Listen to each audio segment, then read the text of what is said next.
Dükkanda hem de ayalımın hem de iki tane birisi aksi birisi inisi var hem de. Bu ikisi hazır hem de uğurtukkan boğan diken bu şu 3 yıl jarayanda işe adıdık şimdi. Bir yere dağı bilen telefon setiş jarayanda hem de. Yüzge bunu yanca sılap cevap bana. Şunu olan bu şişan todun aktarıp körep kılsam bu yancıqtın çıkıp kaldı kılsa. Şunu olan hem de o balına eydetişim gerek mi, eydetmasın gerek mi dep. Uğurtukkan boğan diken saatliğimizin dep atayda öğüs görüp dadız kumandamı da avaldısam kapıma terbiye kıldı bizi de bekledi. Şunu olan yanık şimdi hazır toğaçtı da hazırca.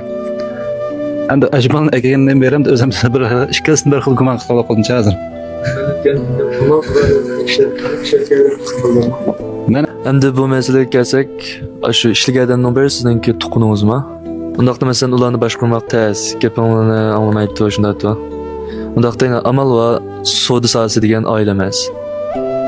Agar shu odamlar bo'lmay qolib qolsa, masalan do'kondagi ishlarga sizlar yetisha olamsizlar. Hamsa sizlar yangi odam ilib shularni ishlatishni umid qildim. Hargiz qo'rqmanglar. U ishlatgan odamning jiqligida siz izlasanglar kim chiqaverdi. Taqis uningdimi tirishadigan, uningdimi ko'rishadigan ayni odamlarni chumush odamlardan voz kechgan vaqtinglarda, masalan, nima qilishingdiki ma'lum emaslar. Sizlar masalan tuqqanlik yetkazayotgandan keyin shirkat qandaroq hissiyatda bo'lganini o'ylab qo'yaman. Ama desat muallim bilan uchrashmagan vaqtimda mulozimni urib tuqqanda, andikin bosh saygoz bo'lma urib tuqqanda. Bulmay qancha tamoqni yaxshi qilib qo'ygan degan bo'lsam, ichidan tamoq yaxshi chiqmaydi. Endi lekin mulozimni siz qochini yaxshi qo'ying ukam, ani qilib mani qiling desam, yana hali qoch qo'ldan chiqib ketgan aran turdi. Hali bola shu tamoqni saygoz hamda cho'ngsayimni qo'ydi. Seni varas surib qo'riblam o'tirib tilsin o'ynagan aran turdi. Shunda muallim degan almashtirdim, xaridorim yaxshi bo'ldi. Endi lekin bu muallimniki adresniki balaga kilplam shu kun kilplam tuzumni qo'llandim. Qo'llansam o tuzum derhal hem de ünün bədi.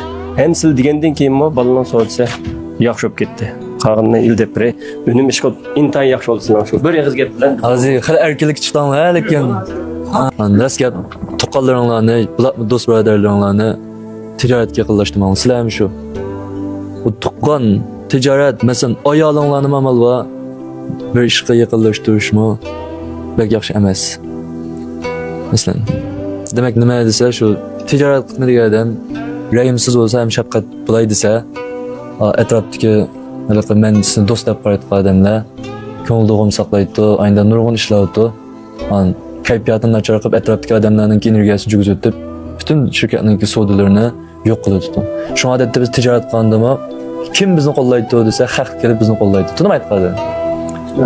Men dars so'zsam, mening tuqqanlarim mening darsimni anglamaydi. Mening darsimni boshqa gap anglaydi. Nimishqa? Sebebi şu. Şu ticaret degende yaqinlik bilan emas, yotlar bilan qilamiz. Lekin tijoratni ayni vaqtda bo'lsa, 150 yilning oldida bo'lsa, tijoratni yaqinlardan boshlash desa men qo'llaydim. Chunki burunqi zamondagi odamlarningki minnatdorligi, burunqi odamlarningki jasorati hozirgi odamlarga qat'iy o'xshamaydi.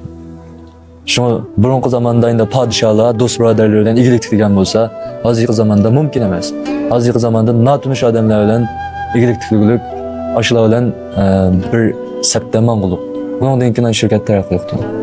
Shu an ishlatmaydigan odam kelgan bo'lsa, akab, o'rniga almashtirib, vazifani berib, shularni yetaklab, pul topqizib, qilsam bo'ladi.